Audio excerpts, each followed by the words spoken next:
In the oldest part of the forest, where the trees lean like elders whispering secrets, there lived an owl named Osric. He was not the largest, nor the fastest, but his hoot was a thing of legend, deep round, like a drum echoing through the canopy of time.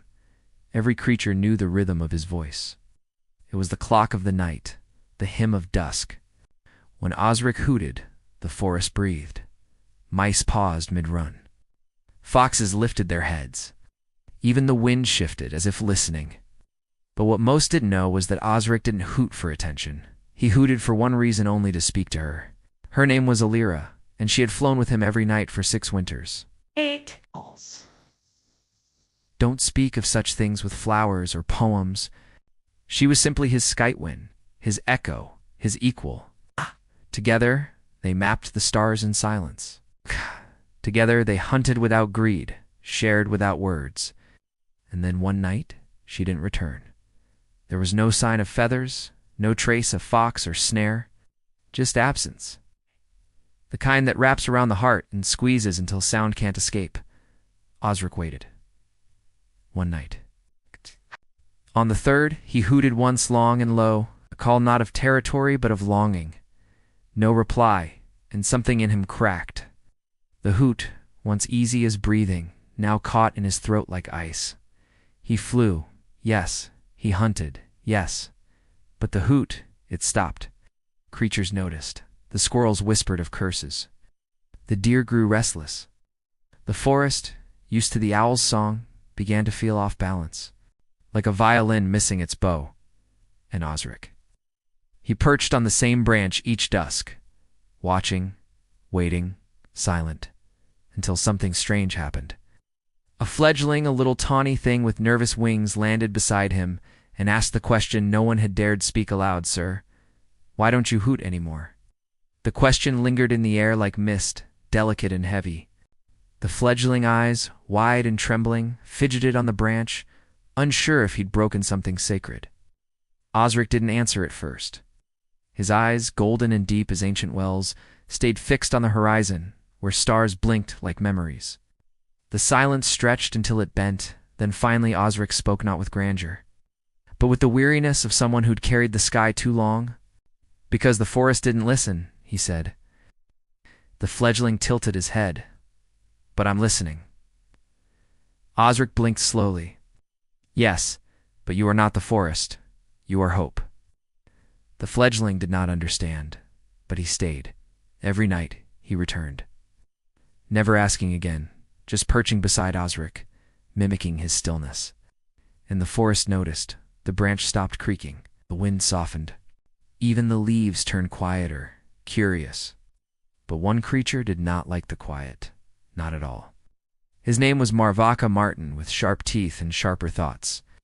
He had grown bold in the owl's silence. With no hoot to mark the night, he hunted earlier, risked more, claimed more.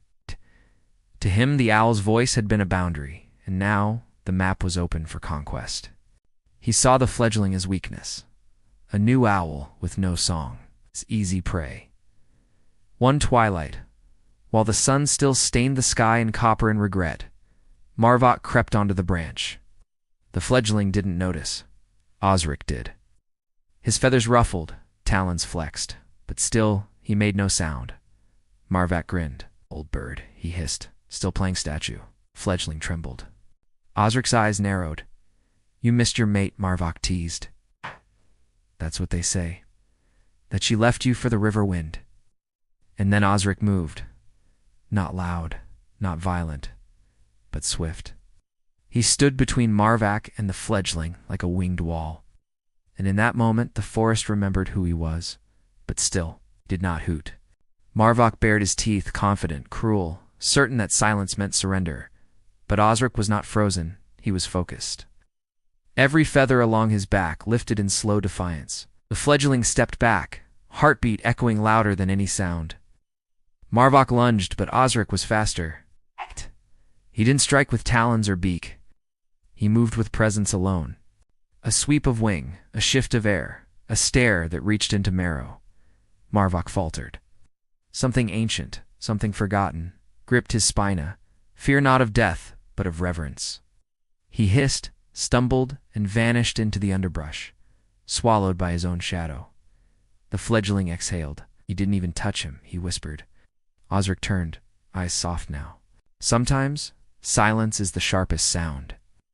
The branch held them both in peace, but the forest was not done with its lesson. High above, beyond the tallest pine, came a sound, a single, ghostly hoot. But not Osric's. Higher, lighter, familiar. Osric looked up, eyes wide.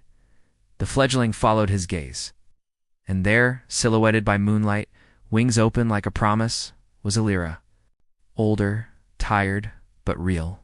Her hoot rang again soft, unsure, like someone remembering how to speak. Osric did not move. Not yet. He waited, testing reality. When her wings folded over the branch beside his, he hooted, once, deep, steady, and the sound rolled across the forest like thunder dressed in velvet. Mice froze, trees leaned, even the river stilled, the forest exhaled. The hoot had returned. Not out of grief, not out of longing, but as an answer. Illyra had not vanished. She had journeyed far beyond the river wind, to the mountains and back, searching for a nest where owls no longer vanished. She had found none, so she returned. Because silence, she realized, cannot guard what is sacred. Only presence can. The fledgling watched them blinking. Osric turned to him, voice calm. "Now you know why I stopped hooting," the fledgling asked, "and why you started again." Osric smiled, old and bright. "Because someone finally listened."